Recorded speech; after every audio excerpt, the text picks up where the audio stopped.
Welcome to Unity of Bloomington. It's good to see all of you here, all of you out there who are zooming in, and those of you who will come back and watch it again some other time. Welcome. This month we celebrate the sacred call to live as our fullest selves, guided by inner knowing, held in divine love, and empowered to speak our truth.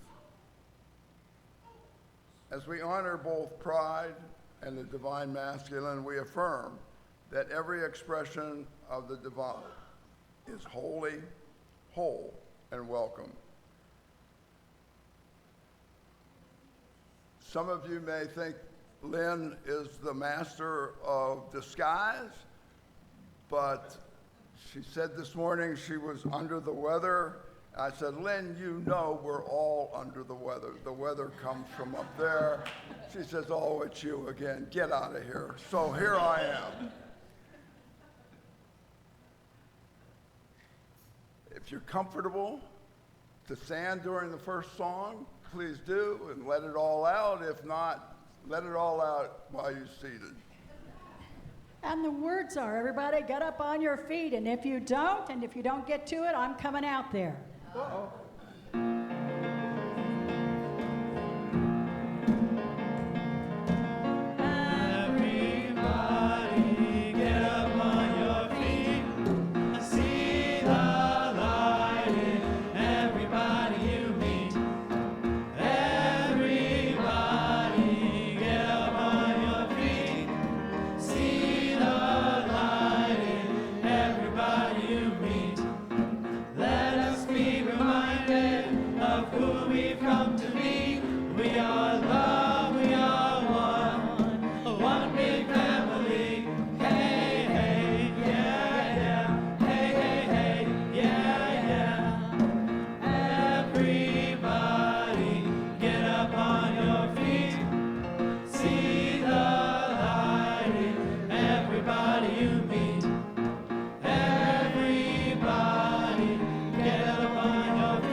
Can you hear me? Yes. All right. So, Roy, will you please check the temp? I'm sweating like 4 or 5 pigs up here today. So, it's wonderful in my office, so we may have to just all go sit in my office, but that won't work. So, will you please, Roy? Thank you. I guess other folks are like, I'm cold. All right. So, hello, good morning, namaste. Go Pacers! Go! I went to bed at the third quarter because I was sleepy, and I thought, you know what, they're only down by 10. They played awful in the first quarter. I'm good. They can win the second game. And then when I woke up and saw what Halliburton had done, I was very excited because it's a team effort. He gets all the attention, but he hit the last basket. There were a whole bunch of people before him that hit other baskets. So very good. So on this gray morning in California, we have this weather, we call it June gloom. June gloom. So on this beautiful morning, this beautiful gray day, in this sacred and love-filled space. Remember that the divine is in you and that the divine is in each other. So as we greet each other, be mindful. First, I am divine. And then when you say namaste, I see the divine in you. Namaste, you're free to move about the cabin. I'm sorry, I forgot. Children, please go to Patty. Elsa, will you please be Patty's helper today? Thank you, Elsa. Oh, and did you guys see we have Wonder Woman in the house? Yes, Nora is Wonder Woman today. So kids, please go downstairs with Patty.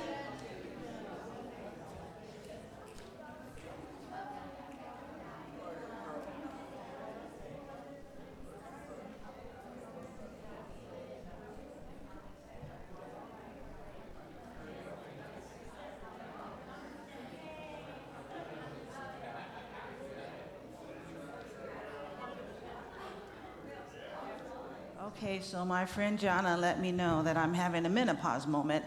So while everyone else is freezing, I'm asking for the AC to be checked. So it reminds me of a time when I was at work and our boss was pregnant. And so this is in the summer in Southern California. And literally one day I realized, what is wrong with me? This is in the summer. I was wearing a turtleneck and heavy wool pants because it was so cold in the office at the bank. And then someone said, well, you know, Desiree's in. I'm like, you got a pregnant lady in charge of and we all just like, it dawned on us. Because of course we work in that, then go outside to 100 degrees in turtleneck. And so I apologize. Good to be alive, so I'll take it. So this morning, as we come to our sacred time of holding space and our first step into the silence, as we come to our time of prayer, that we want to pray for Rose Pulowski, someone who's not asked for prayer, and she probably won't be happy that I'm publicly asking for prayer for her, but she needs prayer. She needs healing. She needs to know that she's not alone and that this community is with her. And so please hold space, wisdom for her medical team and for her friends who I will say are wrangling her. And if you know her, you know what I mean. We also had Dennis Duvali pass away. And so we will be getting information for our service, but hold space for his friends and family and for us who have lost someone so near and dear, but knowing that who he is eternal. And while his body may have laid down, the loving, gracious, sometimes quirky person that he was continues. So let's take a breath in and out. This morning we center ourselves in love, the fierce, radiant power that calls us into action and binds us as one community. We give thanks for this sacred space that we share, for each soul gathered here. We lift a shout of love, or I'll say I'm lifting a shout of love and solidarity to the rabble-rousers in Los Angeles standing up to what I consider to be lawlessness, those bold enough to live their truth out loud. Viva la raza! So if I get arrested, you guys know what happened. We hold our political leaders in a consciousness of peace, calm, and clarity. May wisdom prevail and love guide every decision. And this isn't just me being woo-woo.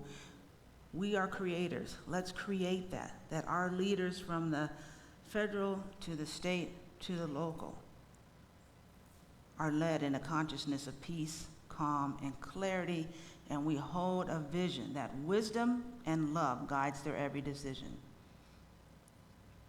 For those in our community facing hardship, know this, you are not alone. We walk beside you in love and faith.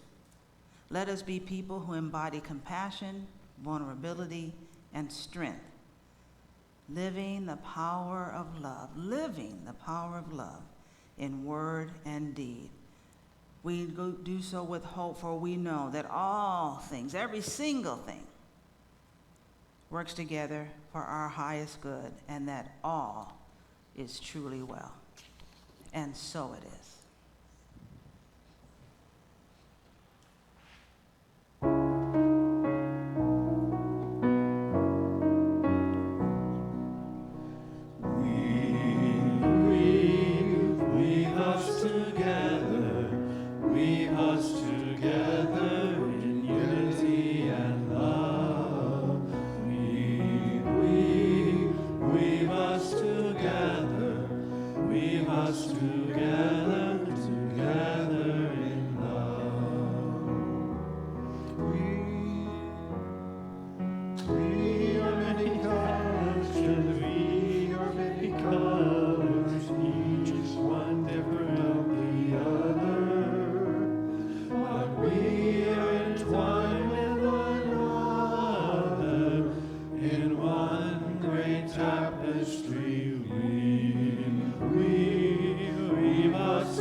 Thank you. It dawns on me as I listen to that song that even a person like I am, notice on cloth, the better the cloth, the closer the weave. Something to think about. We want to have the best cloth in this room. Today's inspirational reading is from the Daily Word. Within me is an ever-expanding reservoir of love. It can be hard to find love in a world that feels entirely lonely and cold.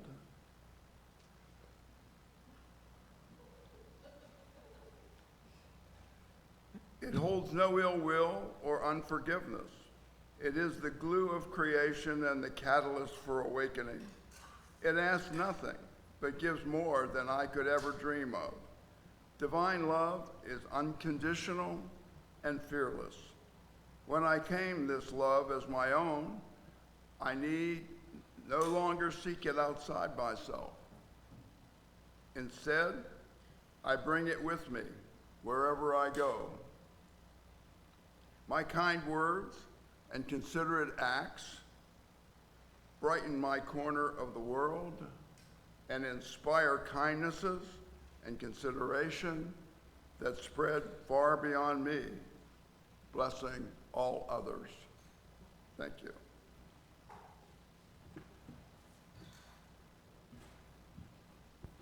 Okay, this morning, you are all the musical inspiration. How many of you were here when Melanie DeMore was here? Okay, so you know the song we're going to sing. We're going to sing Lead with Love. Message is about love and community. This is a great song for that. Lead yourself and lead each other with love. I got to get my beginning note here and get it right.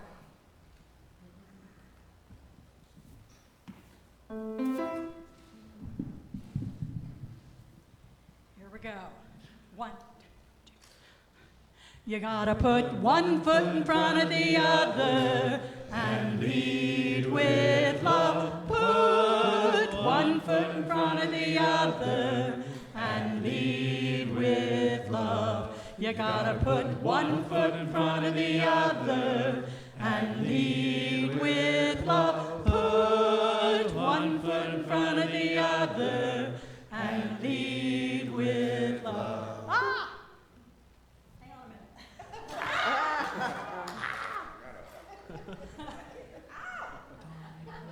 I usually direct this. I don't usually do the call part of it. It's like, I need my words. Okay, let's start that over again, just one time through. You gotta put one foot in front of the other and lead with love. Put one foot in front of the other and lead with love. You gotta put one foot in front of the other and lead with love. Put one foot in front of the other and lead with love. Don't give up hope. Don't give up hope. You're not alone. You're not alone. Don't you give up. Don't you give up. Keep moving on. Keep moving on. You gotta put one foot in front of the other and lead with love. Put one foot in front of the other and lead with love. You gotta put one foot in front of the other and lead with love. Put one foot in front of the other and lead with love. Lift up your eyes. Lift up your eyes. Don't you despair. Don't you despair. Look up ahead. Look up ahead. The path is there. The path is there. You gotta put one foot in front of the other and lead with love. Put one foot in front of the other and lead with love. You gotta put one foot in front of the other and lead with love. Put one foot in front of the other and lead with love. I know you're scared. I know you're scared. And I'm scared too. And I'm scared too. But here I But here I am. am, right next to you. Right next to you. You gotta put one foot in front of the other and lead with love. Put one foot in front of the other and lead with love. You gotta put one foot in front of the other and lead with love. Put one foot in front of the other and lead with love. And lead with love. And lead with love. One foot. Yes, excellent. Good job.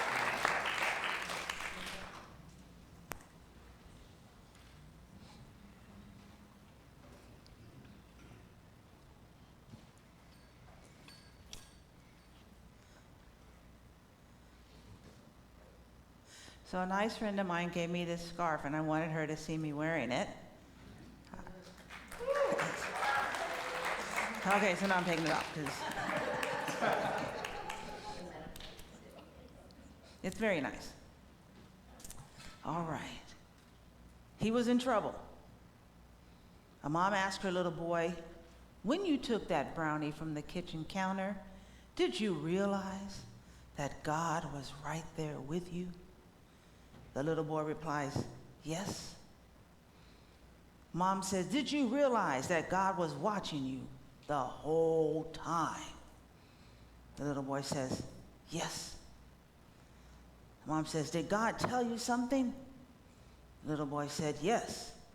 God said there's no one around but you and me. Take two. Little kids. So today we're in our series of the 12 powers on the power of love. And my title this morning is Love in Action, the Foundation of Community. And so as we're continuing in this series of the 12 powers, I want to talk today about love as one of the 12 powers. And that love is a word that's easily thrown around. You know, it's like, I love pizza and I love Gail. And okay, so do I feel the same way about pizza and Gail? No, right? But it's the same word. And so that it can be a challenge for us. And then when we step into this sacred space and we're talking about love, just what are we talking about? So to make sure that we're on the same page and we're talking about love today as one of the 12 powers, we're going to take a look from the Revealing Word, which is the metaphysical dictionary that was created by Charles Fillmore. The Revealing Word is that love is the pure essence of being that binds together the whole human family. It is the power that joins and binds in divine harmony the universe and everything in it. So love is what binds us all together. So I want to talk today that love is a power, not just an emotion. So love isn't something we fall into when we're using it as the 12 powers. It is a practice. It is a spiritual power that joins and binds all of us together. Love is not sentimental. It is intentional. In a sacred community, love is a sacred act and a sacred choice. That's where the power comes. So we're going to go to the sacred text of Christianity, 1 Corinthians 13. It is the love chapter from the Bible, and it talks to us about what love is and what love is not, because sometimes you can learn what something is by what it's not. So love is patient and love is kind. It does not envy. It does not boast. It is not proud. It does not dishonor others. It is not self-seeking. It's not easily angered. It keeps no record of wrongs. Love does not delight in evil, but rejoices what is the truth. Love always protects, always trusts, always hopes, always perseveres, and love never fails. Now, this isn't just some poetic, now let's all feel good about love. This is an energetic invitation. How do you know if I'm patient, right? I'm not just, I could tell Minnassa's feeling patient today. No, you know that I'm patient by my actions. You know that I'm someone who you can come to for protection because of my actions. That you can tell that I'm not holding a grudge because of my actions. Love is actions. It's not just, I'm just, right? I look at Ben and Brianne, Joe and Meredith. Think about these couples when they, look at Jonna and Roy, the Kerrs over here, Maddie and James. There was a time that we were all like that. I couldn't get enough of Gail. Let me tell you, she tried to get rid of me so many times. I first met her and says, well, we can't go out next weekend. I was like, yes, we are. And like every single one of her plans got canceled. So here I was. Then the next week, she's like, I got plans. And they all got canceled again, right? That feeling of being in love, that is a wonderful feeling. I mean, I'm still in love with her, even though she treats me horrible. No, I'm kidding. Okay, I got to go back home to her. So she treats me beautifully, right? Or when you first held your child, that just overwhelming feeling. And then I was like, who thought it was a good idea to trust this life to me? I'm not prepared, right? But that's a good feeling of love. But when it comes to love as power, love as community, it is action. It is our very presence. It is staying open, grounded, and engaged. People say, well, anger is the opposite of love. No, actually, when you disengage, that's when you stepped away from love. And so love is the foundation that we build and sustain our spiritual community on. So love is a high spiritual frequency. Here comes the map of consciousness again. That is for educational purposes only. Ron and Jonna, thank you for introducing me to this and to the books. This is so awesome. To me, it's like, how do I know? How can I check myself that am I proving it and growing? Right? So right here, love is way up here at 500. It's a high frequency. And if your mind is at that high frequency, your actions will match that. Just when you're feeling mad or shame or feeling guilty or apathetic, your behavior matches that. When we move it on up on this scale, we get courageous. And we step into love. We are in a high frequency. It's what helps us see beyond circumstances and appearance, and we can still see oneness. Love is a frequency that we radiate, and it becomes what we attract. In this state, this high frequency, we create a space where others feel safe, seen, and supported. Phyllis, what is that song that we sang last week? Because you shared with me that someone here in the congregation heard it and they felt seen. What was it? We sang it? I'm complete. I am complete. That's love. I am complete. And when I embrace you, you are complete. Say, well, you don't know about me. Well, you don't know about me. But what I do know is that you and I are complete. That's love. That is love. I want us to take a look at the sacred text of Hinduism coming from the Bhagavad Gita. The person who acts motivated only by love, whose heart is pure, and who has mastered themselves, I love this, finds the divine in all things, and in all things finds the divine. That's how love helps us. That the divine's in everything, that's love. And then in every situation that comes to me, I know that the divine is there. That is this, I was ready to point to the map of conscience. That is the frequency of love. That whatever I'm seeing, God is in there somewhere. That is love. So now I want to talk about love as the foundation of true community. Love is how we serve, not out of guilt or out of duty, but as a sacred offering. From the Sikh scriptures, the Bhai Gurdas, those who love God with all their heart find joy in serving others. I want to talk about how love shows up. All right, Shira, I'm ready.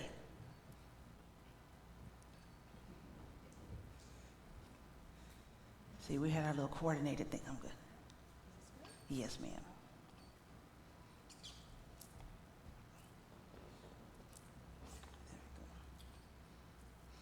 So I want to talk today about service. And so I don't want to be lording over you, but I want to sit down and let's talk about love in action. That's what this community needs, love in action. Love shows up by those who volunteer to serve. So let's talk about this. So I'm going to tell you a story about Matt and my mom. So Matt was the volunteer coordinator at my mom's church. And he called her house one day, and I answered, and he's like, is Donna there? And I'm like, no. He says, oh, this is Matt. I was hoping she could come and fold the bulletins today, or Wednesday or Friday, whatever day it was. I said, oh, Matt, this is her daughter. This is exciting. Remember, we're praying for my mom to get this full-time position at the school. She'll have full medical insurance. She'll have her retirement. He's like, yeah. I'm like, well, praise the Lord. She got that position. She's at work. She won't be able to come and do the bulletin anymore. He said, I don't think he realized how we sounded. He said, praise the Lord. All right? Because what did he hear me say? That someone that you can rely on is now no longer available. That church had 5,000 people. And yet here he was calling my mother to fill up that need. 5,000 people. So I want to talk about sacred service here. We ask people to join the board. So first of all, what an amazing set of volunteers we have. The board of trustees, all volunteers. Our music team, all volunteers. Our greeters, all volunteers. People that water and take care of the grass, all volunteers. Thank you. Thank you. But when we put out a call for more, We talk to people about joining the board. Well, you know, I'm just not ready yet. All right, we want you to sing in the choir. Well, you know, I'm just not confident that I can do that. And then y'all saw me on Facebook and Instagram, sending folks emails and texts. Can you please sign up to be the greeter? Now, Christy, who's not here because we had enough, she's like, I'll be there tomorrow. I'm like, I don't even know if that's possible, but yes, show up tomorrow anyway, right? Monica Salmon told me I signed up for this day. The other folks, I didn't get no response back. I got one response that told me, it's not my comfort zone, it's not my talent. So let's have a conversation. Where would we be today if Dr. Martin Luther King Jr. had taken the safe route? He had a big church to be the pastor of. He would have had a big old salary. He had his PhD from Harvard, one of the youngest graduates. He could have written all sorts of scholarly articles about equity and equality and integration, but he could have stayed safe at Ebenezer Baptist Church. Think about the women in white marching for the 19th Amendment. They could have just stayed in their house and, you know, said, well, my husband's not happy about this, and even though I know I should have the right to vote, it's just safer for me to stay in the house. But go back and look at those pictures. Hundreds of women in their white outfits marching down the street, making a ruckus, being rabble-rousers, stepping out of their houses where they're safe and comfortable and doing something different. Think about Marsha Johnson, who was sick and tired of the police coming and raiding the bar. She could have been like, well, you know, I'm trying to live my life and this. No, she and the brick told the police, I've had enough today. Yes, where would we be? June 6th, D-Day. Where would we be after the presentation? I don't know, colonel, corporal, sergeant, lieutenant, whoever that said, listen, we're getting ready to get off this boat, and you're going to come out on the ocean with the Germans shooting those big bullets. I don't know the name of them, those big things. You're walking into an open field full of guns, people with guns trying to kill you. I don't know how many you're going to make it, but as more of you can, we got to get up here and secure this beach. And if after the speech, the person said, well, listen, thank you. I appreciate your enthusiasm. And thank you for sharing this information. But I'm just not comfortable doing that. And I'd rather do something more convenient, like stay here on the boat. So, thank you. Right, where would we be if people chose the safest route? If people did what was comfortable? That's not what this country is about. That's not what this denomination is about. Do you know what it was like for Charles Fillmore to get up and say, hey, we don't believe in this sin and you're condemned and you better sign on the paper and say a little prayer to Jesus and take these. No, that's not what we're about. So when you get a text from me or an email saying, can you sign up? Say, well, listen, I'm not comfortable doing that. I don't care. Phyllis, are you watching me? You just let me say whatever today? Go, girl. There you go. Our growth, spiritually, physically. How many? My sister used to have horrible growing pains because, like, her bones were stretching, and there is pain in growth. This is not the unity of Bloomington, easygoing place. This is a center for spiritual growth. Don't get mad at me. The people before me voted for that. This is a center for spiritual growth, and growth happens outside of your comfort zone. It happens outside of your safety. And so, now I also realize it's hard to sign up to be the greeter. I was like trying to find, I was like, I'm gonna tell Jonna something about this, right? So I went to Seb.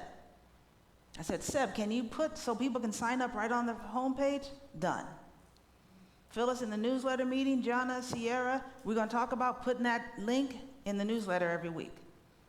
I'm going to talk to Kat, and we're going to have it in a little blue thing. So if you want to sign up, here's the QR code, just like we say if you want to put your prayer request and let us know what you think about it'll be right in there, right? Because we do need to make it convenient and easy. But I'm sick of talking about this. We need volunteers in everything. Singing, on the board, doing the grass. Please.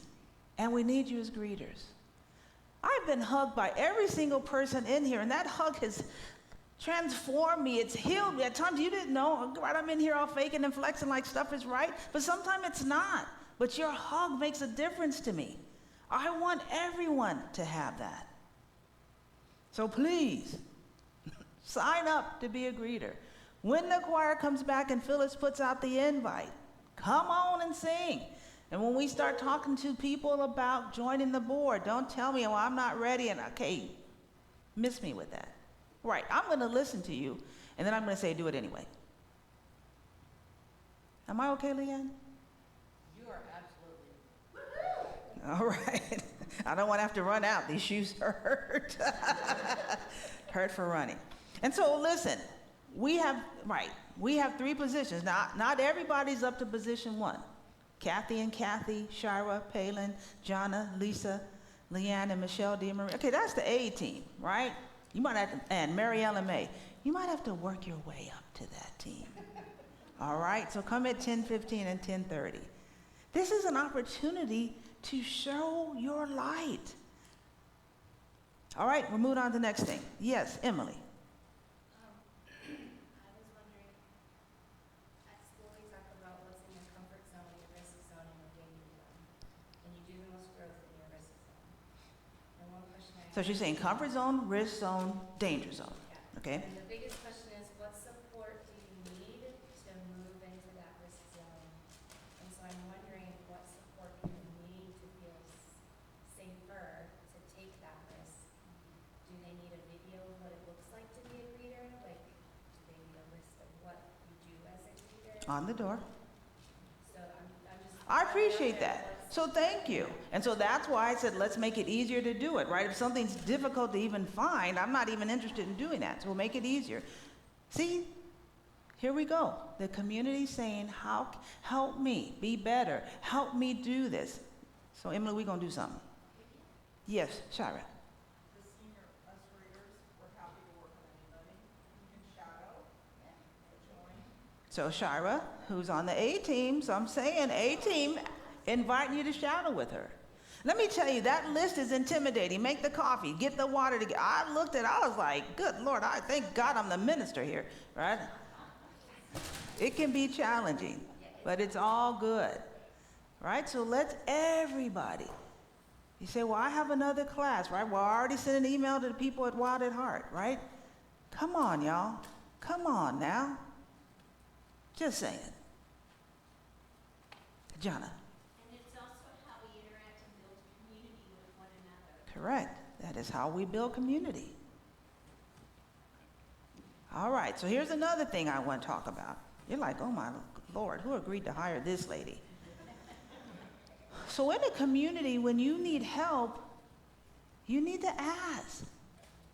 Yes, I am a psychic intuitive and I do have spiritual gifts, but I don't know what is going on with everyone.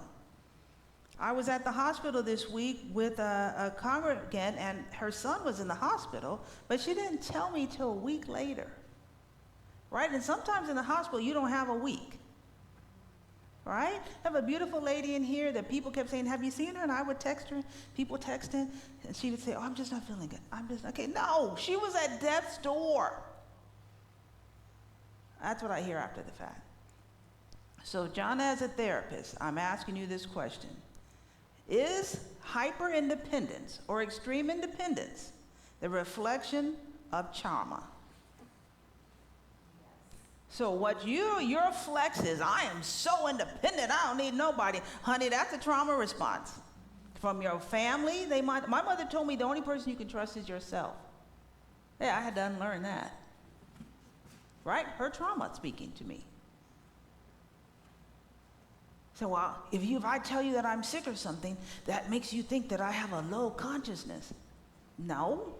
How you respond to your illness is a reflection of your consciousness. Right? That very illness made me that one day you can stand up and tell people, I'm still standing after this diagnosis. I'm healed, whole, and healthy. Say, well, are you? I wear glasses. You don't know because I have on contacts right now. So does that mean I have a low consciousness because my eyes aren't healed? Right? Right? Kathy, does it mean I have a low consciousness? No. right? So that your consciousness say, well, I have this illness that I was born with. Okay, but are you still living? You still moving? You still grooving? It's your consciousness is how you respond. That is the good thing. Everybody's got something. And we are in this together. That's what this community is about. We're in this together. I'm ready for every seat in here to be filled up. When we have 100 people, how many greeters are we going to need? Probably a whole nother set. 2 sets. Okay, but we can't get there. We can't get 1 set. And when you need help, we're here. You don't have to tell me your business. Just say, I need prayer. I will come to the hospital and hang. I don't like the hospital. I think it's a gross, germy place. Right? But I will go with you. I will meet you there. I will hold space for you. I'll come to your house if you need me to. I mean, not if you need, I will. Because at your houses, there's usually like really yummy food and stuff, so. Right, we are a community, and that is the power of love, of the 12 powers. This power. How many of you have kids and know that kids can be the most inconvenient humans? Oh, look, 2 hands up, that's right, 2 hands up. How many of you in a relationship and know that that can also be a huge inconvenience? Foot down, right? But we don't run away, or you didn't say, part of being in a community is reciprocity, responsibility, and relationship. And that means even showing up when it's inconvenient. But again, you've got support. So you say, I want to sign up, but I need to bring my kid at 10. We have someone who can take care of your kid at 10. Lily had to, I was the minister, we had 2 services, 8 and 11. Lily had to be at the church with me at 7:30. Do you think I could be doing no, someone watched her for me. We got you. We got you. We got you. Just ask for help. Let me know. Let Kat know. Let somebody know. We got you. We are a family. And even though my family can be extremely weird and strange, right? And we got some weird and strange folks in here led by me. We're still family. We are here for one another. Let's live it. Love in action. What I'm asking you to do is what many of you do already, is to invest your time, your talent, say, uh-oh, now she's going to say treasure and hit us up for money. No, I want your tenderness. There are people who don't get a hug all week. And when they step in this place, your tender touch, your soft words, your kindness makes a difference. This can be a hard world to live in. But when I step in this building, I feel nothing but love. I see nothing but love. And I'm just saying, let's all just step it up, right? Love in action, right? Sometimes you gotta tell the truth. So just like Jonna said, now girl, you the only one hot in this building.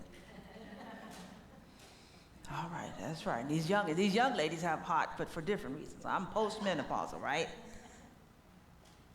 I'm asking you. I can't tell you to do anything. But I'm asking you, bring your goodness, your love, and your joy to this space. There are people outside this building that need you.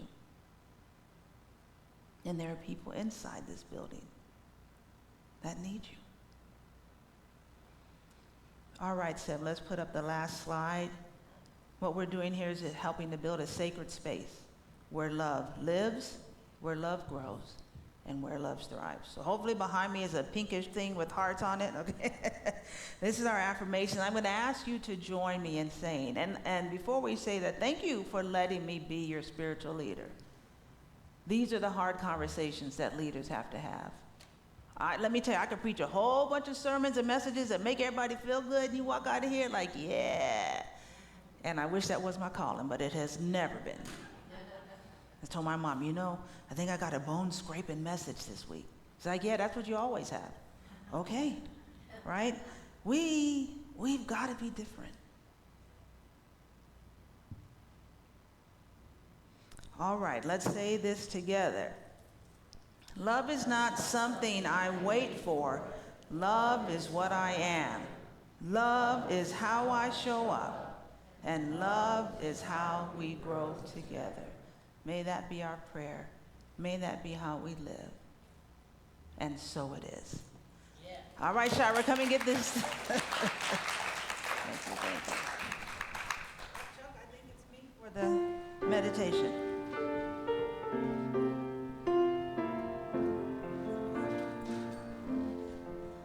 How could anyone ever tell you you are anything less than beautiful? How could anyone ever tell you you are less than whole? How could anyone fail to notice that your loving is a miracle? How deeply you're connected to my soul.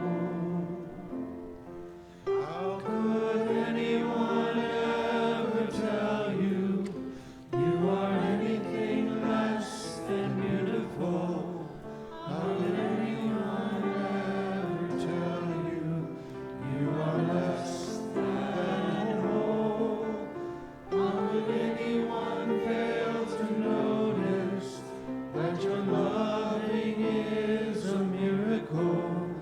How deeply you're connected to my soul. Let us take a deep breath in and out. Let's breathe in again and out. I'm going to ask you to release the tension that's in your shoulders. Maybe you're clenching your jaw and you don't know it, so you can just open your mouth and release. Let your awareness be connected from your head to your heart. Know that in the center of your being, it's the home of love. You don't have to earn love. You don't have to perform for love. You are already love. Love is patient, kind, serves, never fails. Think about one person as we step into this meditation, or one part of our community that could use a little bit more love. Not just happy thoughts, but love in action.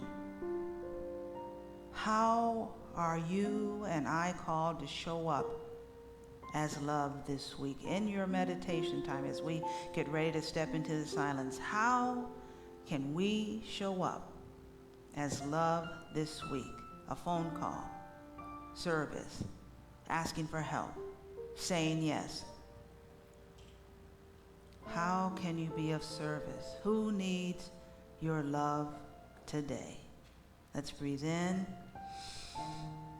and out.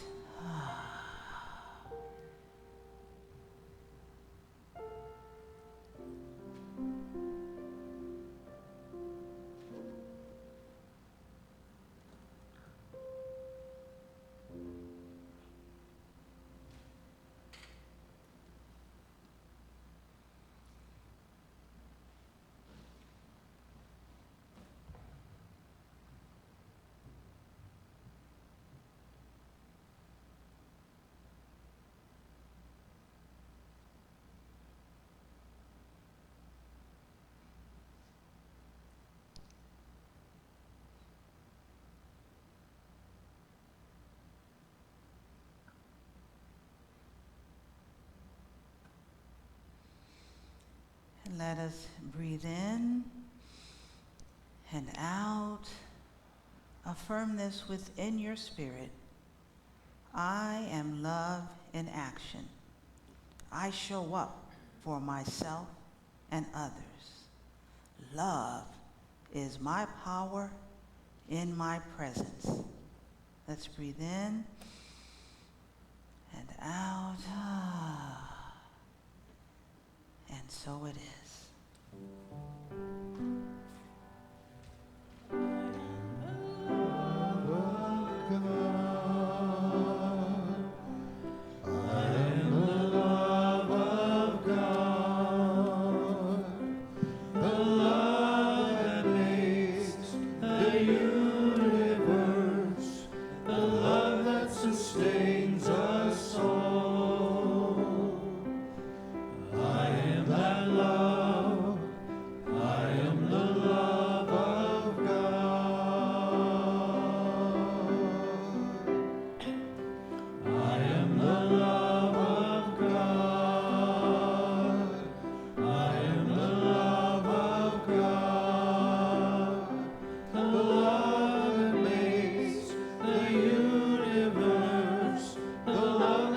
sustains us all. I am that love. I am the love of God. I am that love. I am the love of God.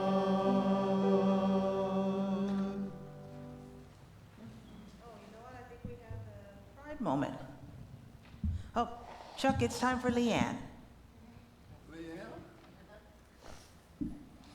I'm told you have a message. Leanne always has something to say. Indeed. And if the kids are outside, they can come in. Can someone let Patty know the kids can come in? I want to say this just before I get started on the pride moment. When I first started coming to this church, ever since that first day, I had a personal vision for myself, and I thought, this is too good to keep in secret. This church, what it stands for, is too good. And so one of the things we talked about when we brought Minnassa on board is how do we grow this church? You guys have been here forever and ever and ever, and you have seen bigger numbers, smaller numbers, COVID, whatever. But our mission in all should be to grow this church so that it's so big that our sanctuary is what it is, so we would have 4. Could you do 4? Oh my Lord. I just want to say that it was my honor to come up here and talk. I'm going to talk about a special person, but I hope you invite me back in 10 or 15 years when this church I'll still be here, but invite me to come up here and talk, because I think that who we're going to talk about is all of us as we grow this church. It is something that all of Bloomington is talking about. And then when I do this pride moment, instead of doing who I'm going to do today, I'm going to pop a big picture up there of Minnassa. Because really, what she did today, I always get scared when she comes down there, because I thought she is going to. As a leader of education for many, many years, sometimes you got to get down there and do the ugly. And you know why she goes down there? To get face to face. So she knows I'm not up here preaching at you, I'm standing with you. But it's everyone's responsibility to grow this. But then she becomes the Rosa Parks of how this church grew, the historical part of it. So Minnassa, I certainly do love you, and I love what you stand for, and I want you to know that. It is an honor. Seb, did you get my little slide? Oh, there she is. Okay. It is my honor to introduce who many call the mother of the gay rights movement, Barbara Gettings. I will tell you, this person is someone, to be quite honest with you, I had never even heard of. When Minnassa asked me to present this morning for the Pride moment, my first thoughts were, I'm going to do Sally Ride.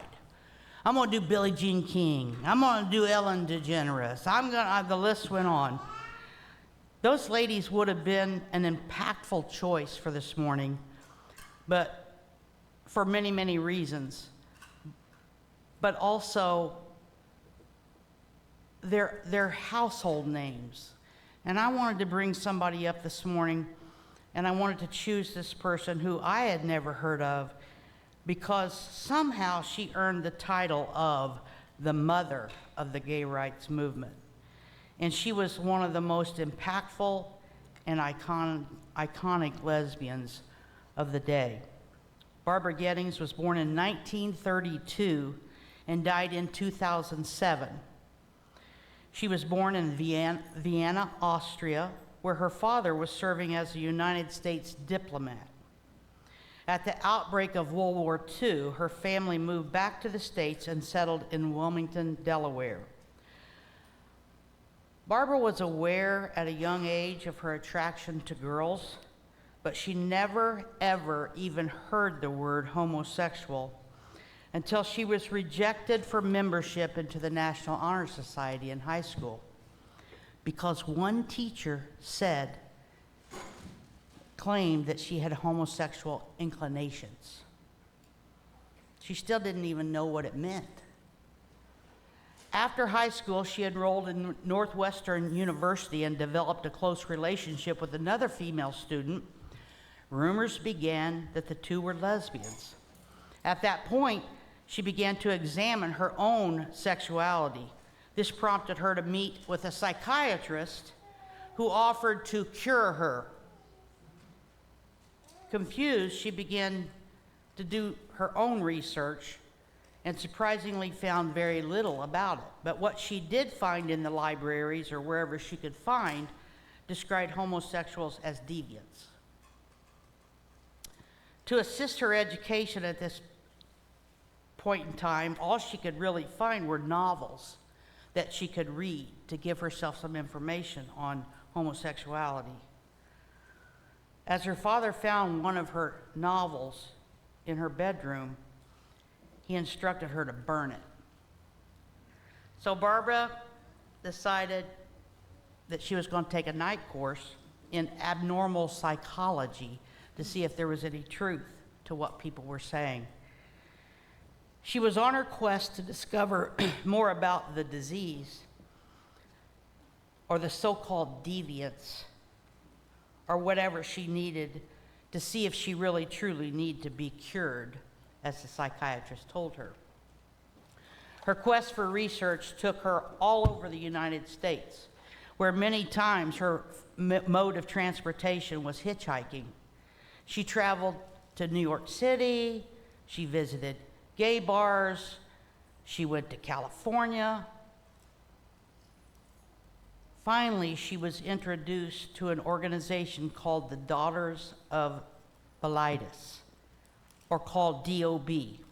DOB was the very first lesbian civil and political rights organization ever in the United States. Thus her beginnings to ultimately earning the title of the Mother of the Gay Rights Movement. She was on a mission. She was asked to start a chapter of DOB in New York City. Her work with the DOB led her in so many different areas. She became the editor of the DOB magazine called The Ladder. Unfortunately, as she was editing, most of the articles written by doctors, psychiatrists, and many medical professionals, even in that magazine, were speaking negatively about homosexuality. However, she did run across an article that she was editing that was written by Frank, Kameny, which offered a different perspective and viewpoint that said homosexuality was not a sickness or a mental illness. Her exposure to this quite different point of view led her in the direction of activism for LGBT rights in the United States. And as you might say, the rest is history. In 1965, she marched her very first picket lines at the White House, the State Department, the Independence Hall, to protest the federal government's policy on discrimination of homosexuals. By 1967, she co-counseled hearings held by the Department of Defense to discredit expert witnesses who were testifying that homosexuals could be converted to heterosexuals. She made hundreds of appearances as a speaker in the late 60s, continuing her mission to continue and teach the public that homosexuality was not an illness. She continued through the 70s as an activist, and finally in 1970 she appeared on the Phil Donahue Show as one of the first lesbians to ever appear on television. Finally, a glorious day for many. In December of 1973, the American Psychiatric Association officially removed homosexuality from the list of mental disorders, thus marked a significant step toward LGBTQ+ rights and equality. almost done. In 1999, Gettings was honored for her contributions to the LGBT movement. She was many times described as the Rosa Parks of the gay and lesbian civil rights movement. She received many awards throughout her later life and also after her death for other acts of heroism in activism for gay rights. In 2006, she received the first John E. Fryer, MD, Award from the American Psychiatric Association. In 2006, the Smithsonian Institution acquired a sign that she carried while picketing in 1965. In 2007, she was recognized on the list of 40 favorite gay and lesbian heroes. In 2012, after her death, the city of Philadelphia named a section of Locust Street the Barbara Gettings Way in her memory. She was one of the inaugural 50 American pioneers, trailblazers, and heroes inducted on to the National LGBTQ+ Wall of Honor within the Stonewall National Monument. In my opinion, perhaps one of her greatest and most impactful legacies in her quest was to remove homosexuality classification as a mental illness. Oh, to be the Rosa Parks of the gay and lesbian civil rights movement. What a powerful lady she was, Barbara Gettings. And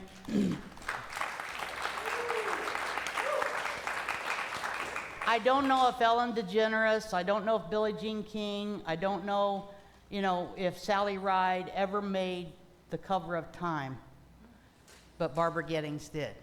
Thank you.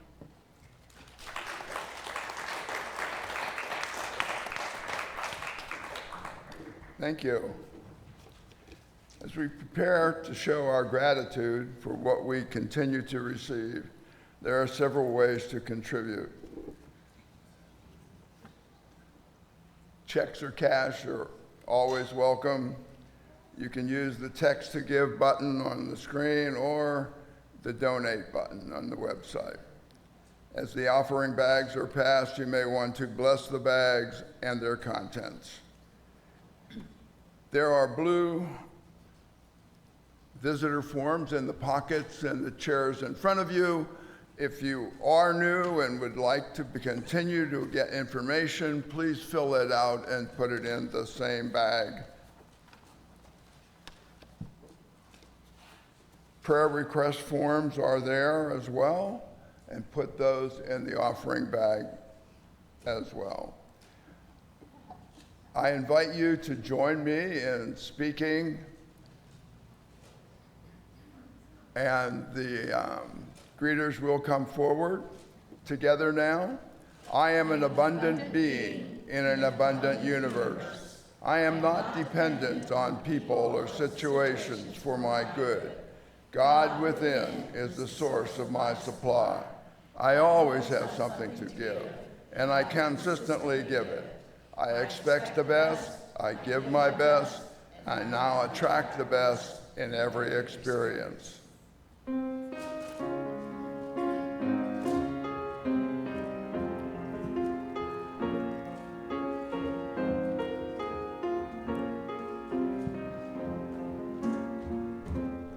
We are one in the Spirit. We are one in the Lord. We are one in the Spirit. We are one in the Lord. And we know that our unity endures forevermore. And they'll know we are Christians by our love, by our love. Yes, they'll know we are Christians by our love. We will walk with each other. We will walk hand in hand. We will walk with each other. We will walk hand in hand. And together we'll spread the news. God is in our land, and we'll know we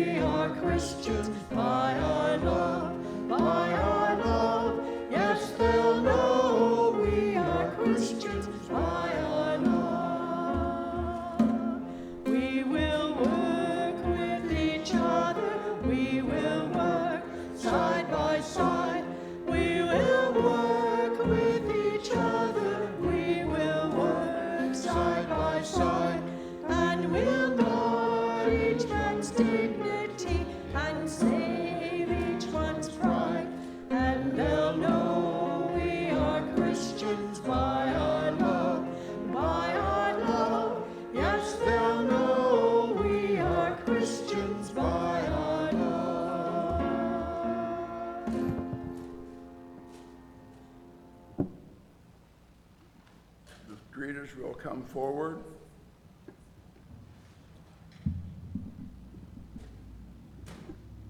I've always said this at one time or another when I've been here, so I'm going to say it again.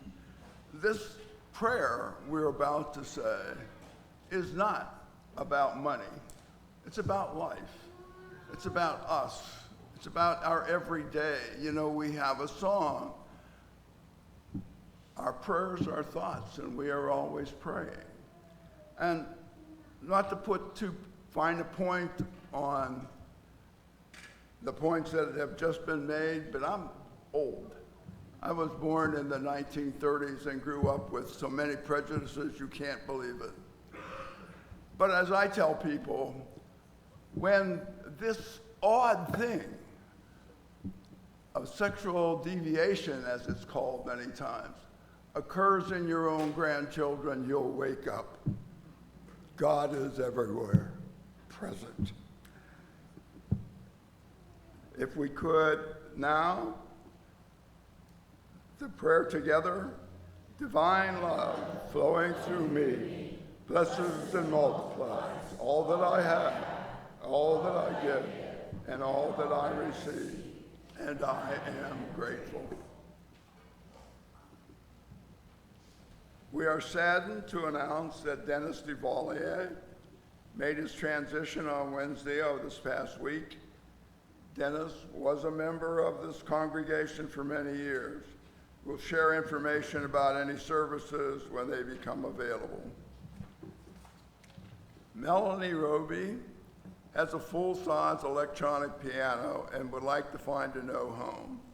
If you are interested in having this instrument, please contact Terry Snow. You can see, and I'm not going to try and read the address. Brianna Bowser has an update if she would come forward. I don't know much about Brianna, but she's got courage to have taken this on. I know that much for sure. Am I okay to stand here? You want me to come up there? Come on up and blast them with some good news.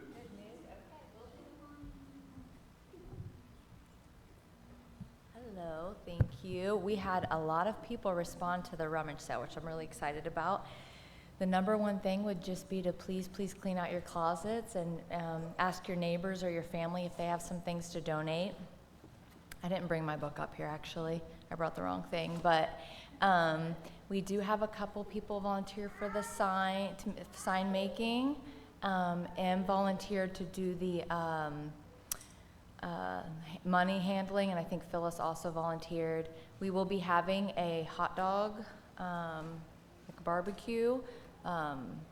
Luke volunteered for that with his daughter Mabry and another family to do a lemonade stand. So if anybody wants to join in, lemonade stand. And Phyllis also mentioned baked goods. So if anybody wants to make baked goods, but if anybody, I'm going to be here after for a little bit. So if you want to sign up still, we're going to have the food on one side, I think. I don't know if I'm pointing to the right place, maybe over here. The food on one side. I would like to have a table with maybe 2 people with some brochures in case anybody comes by that says, what is unity? That we can share our message with them. And you don't need to price anything if you're dropping it off, is I think the last thing I have. So if you have any questions, just see me after. But I'm really excited. Everyone's really, really excited about it, so it makes me happy. Thank you so much. Yeah.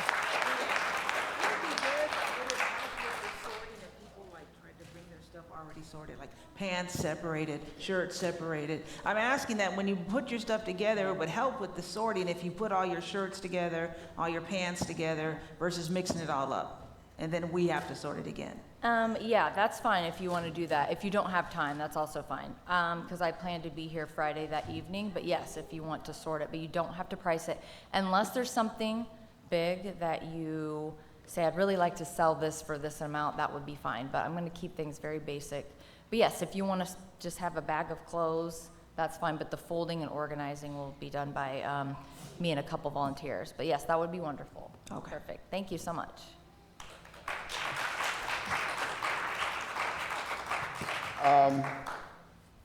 We have one more announcement.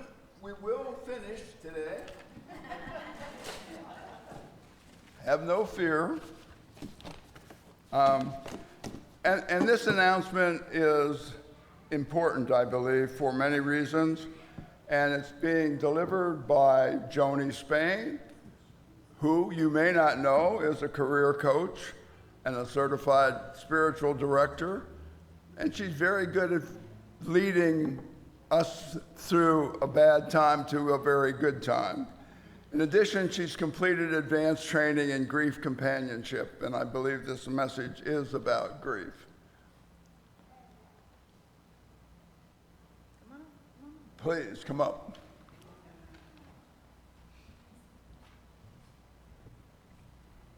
Thank you. I'll be quick. I will be facilitating a 5-week grief listening group beginning Tuesday, June 17th. The group will meet online via Zoom for 5 consecutive Tuesdays beginning at 1 p.m. Each week will feature a discussion topic or a theme with optional writing and journaling prompts between sessions. I expect each session to be 60 to 90 minutes. There are many forms of grief: job or relationship loss, natural disaster, death of a pet, life transitions or diagnoses, and environmental and political grief. While all grief is valid, this initial group will focus on death of a beloved person. It's an interesting cultural moment we're in. We're a grief-averse society, and we're steeped in grief from all angles. So please see me if you're interested in participating, and you'll be available on Tuesdays from 1 to 2:30 p.m. In order to foster a safe space, this will be a closed group, and new people will not be added after the first week. If you're interested in participating, please see me, and if you want to talk about a different type of grief group or an additional grief group in the fall, I'm happy to talk with you about that too.